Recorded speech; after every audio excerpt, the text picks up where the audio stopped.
It's the second time I'm recording a video relating to the app I'm building, and this is one of the best time ever because I'm building and kind of sharing the progress of what I'm doing, which is very good.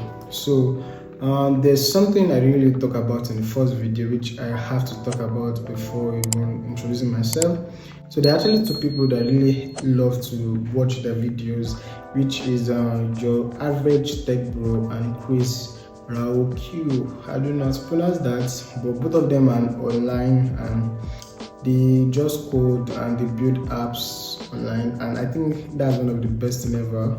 So let me just go straight to the video. So my name is James, and this is your first time you are coming down to my channel on YouTube. I really appreciate that. So I'm building an event gaming app, which I think I'm just motivated to build, and I just want to kind of share the progress along the way and make you guys understand what I'm doing. I want you guys to just learn from it. Also, if you guys probably have alternative or comments, I just want you guys to just drop comments, like the video, share to your friend that I love this guy, what he does, blah blah blah blah blah, stuff like that.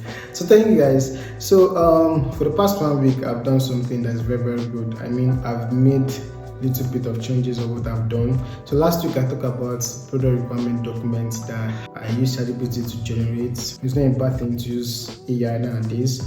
So but I noticed some things that is not really that perfect, and I was trying to rush that time, but I was like, guy, you have a whole year to build this, so let me just take it slow and let me enjoy the process. So let me guys show you what I've done, what I've changed, and I just want you guys to learn from it. So every company definitely have a product requirement document, right? So it is just for them to know that, okay, this is what you are following. So it's just to avoid product creep. I don't know, maybe it's CREEP. Am I right? Yeah, I am. So it's just for us to understand that, okay, this is what you are building this app. You must not like go beyond this bond, you must not go out of this range and stuff like that. So that's the reason why I'm definitely using this. Let me show you guys how I came about the product requirement document and how you can also use it for your own project. Now this is a product requirement document, and I just came up with it. I used ChatGPT to generate it, which is not something bad. So it's just maybe how many sections. I will not actually go through every section, but just the major parts is the key features and its user stories. So now what is the app itself? What is the summary?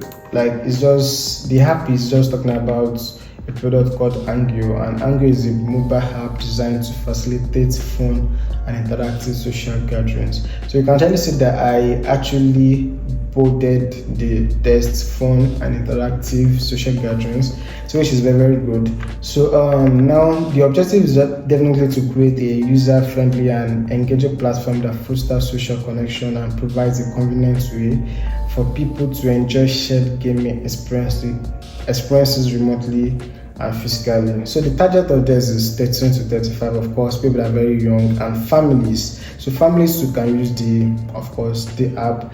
I don't want younger people. Younger people can definitely use it. I don't think it should be something bad or something, illegal or something. So everybody should be able to use the app, but I'm just trying to market it as for this specific range.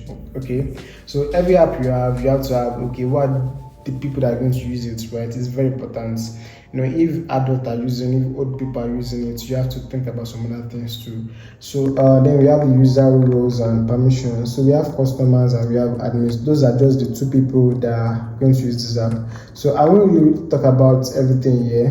It's just the roles and permissions that each of them have. So let me go to the other one, which is authentication. I personally want to use Google authentication because everybody are using Google authentication nowadays. Everybody has a Google account. Most people have Google accounts, right?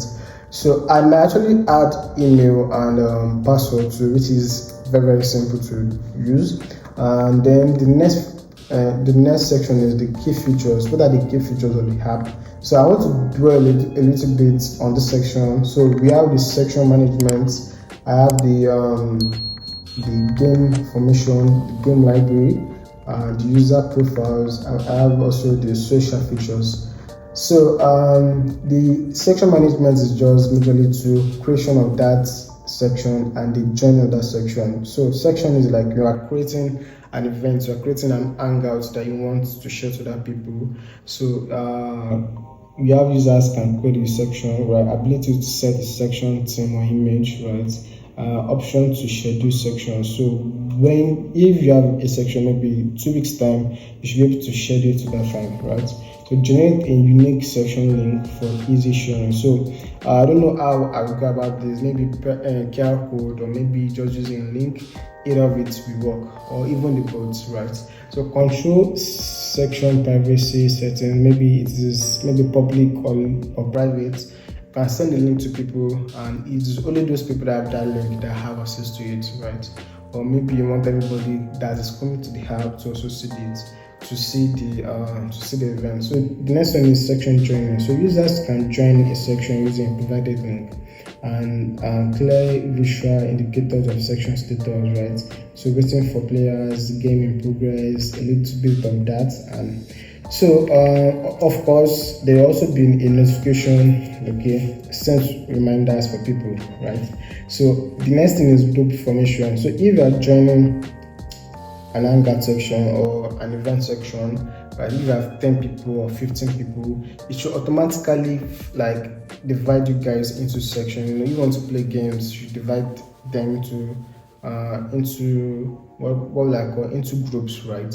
So that's the group formation part. Then the game library. So we're going to have a lot of games. So I'm actually thinking I really love Chariot a lot because Chariot has really done a lot for me. I will tell you about that story maybe when I've actually built the gaming feature part.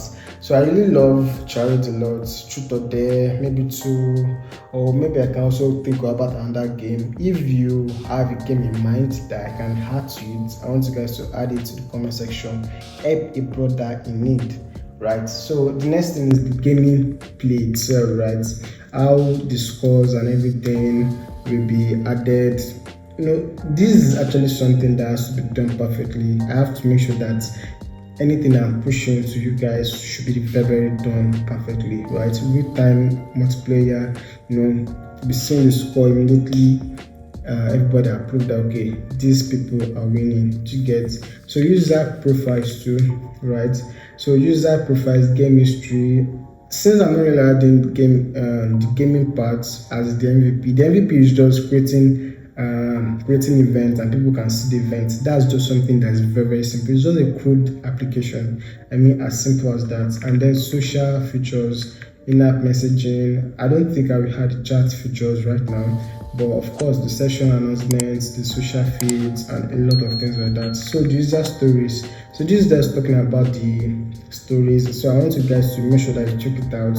Can screenshot it or maybe pause and then read it. It's something that's very interesting, but because I don't want the video to be very long, I think I will just continue. So the tech requirements, of course, I want it to be just for iOS and Android for now.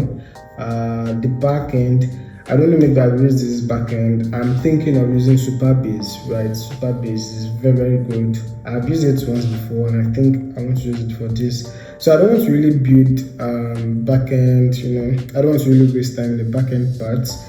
I like building backends too because it makes me think very well. But front end is just something very simple, though there are a lot of logic to the front end parts, and I really love to see what I'm building, right? The database and the backend, Supabase, we don't do it. So the front end parts, I'm still thinking about it. I'm learning Flutter, by the way.